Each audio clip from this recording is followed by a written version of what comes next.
پھر تیسرے دن کانائے گلیل میں ایک شادی ہوئی اور یسوع کی ماں وہاں تھی، اور یسوع اور اس کے شاگردوں کی بھی اس شادی میں دعوت تھی۔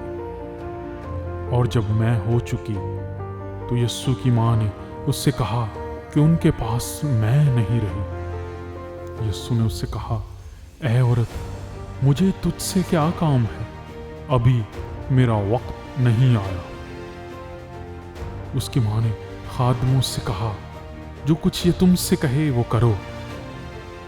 وہاں یہودیوں کی طہارت کے دستور کے موافق پتھر کے 6 مٹکے رکھے تھے، اور ان میں 2 3 من کی گنجائش تھی۔ یسوع نے ان سے کہا، مٹکوں میں پانی بھر دو۔ پس انہوں نے ان کو لبالب بھر دیا۔ پھر اس نے ان سے کہا، اب نکال کر میرے مجلس کے پاس لے جاؤ۔ پس وہ لے گئے۔ جب میرے مجلس نے وہ پانی چکھا جو میں بن گیا تھا، اور جانتا نہ تھا یہ کہاں سے آئی ہے، مگر خادم جنہوں نے پانی بھرا تھا جانتے تھے، تو میرے مجلس نے دلہا کو بلا کر اس سے کہا، ہر شخص پہلے اچھی میں پیش کرتا ہے، اور ناقص اس وقت جب پی کر چھک گئے، مگر تو نے اچھی میں اب تک رکھ چھوڑی ہے۔ یہ پہلا معجزہ یسوع نے کانائے گلیل میں دکھا کر اپنا جلال ظاہر کیا، اور اس کے شاگرد اس پر ایمان لائے۔ اس کے بعد وہ اور اس کی ماں اور بھائی اور اس کے شاگرد کفرنہوم کو گئے اور وہاں چند روز رہے۔ یہودیوں کی عید فصح نزدیک تھی، اور یسوع یروشلم کو گیا۔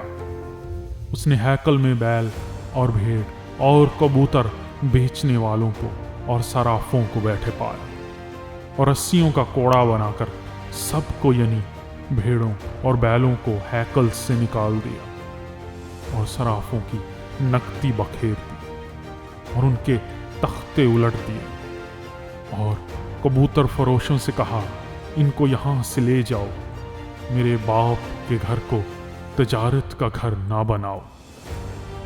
اس کے شاگردوں کو یاد آیا کہ لکھا ہے، تیرے گھر کی غیرت مجھے کھا جائے گی۔ پس یہودیوں نے جواب میں اس سے کہا، تو جو ان کاموں کو کرتا ہے ہمیں کون سا نشان دکھاتا ہے؟ یسوع نے جواب میں ان سے کہا، اس مقدس کو ڈھا دو تو میں اسے 3 دن میں کھڑا کر دوں گا۔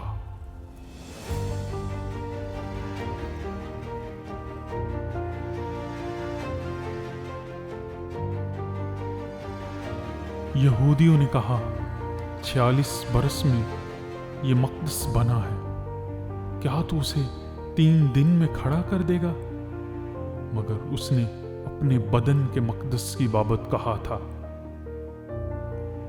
پس جب وہ مردوں میں سے جی اٹھا تو اس کے شاگردوں کو یاد آیا کہ اس نے یہ کہا تھا، اور انہوں نے کتاب مقدس اور اس قول کو جو یسوع نے کہا تھا یقین کیا۔ جب وہ یروشلم میں فصح کے وقت عید میں تھا تو بہت سے لوگ ان معجزوں کو دیکھ کر جو وہ دکھاتا تھا اس کے نام پر ایمان لائے، لیکن یسوع اپنی نسبت ان پر اعتبار نہ کرتا تھا، اس لیے کہ وہ سب کو جانتا تھا، اور اس کی حاجت نہ رکھتا تھا کہ کوئی انسان کے حق میں گواہی دے، کیونکہ وہ آپ جانتا تھا کہ انسان کے دل میں کیا کیا ہے۔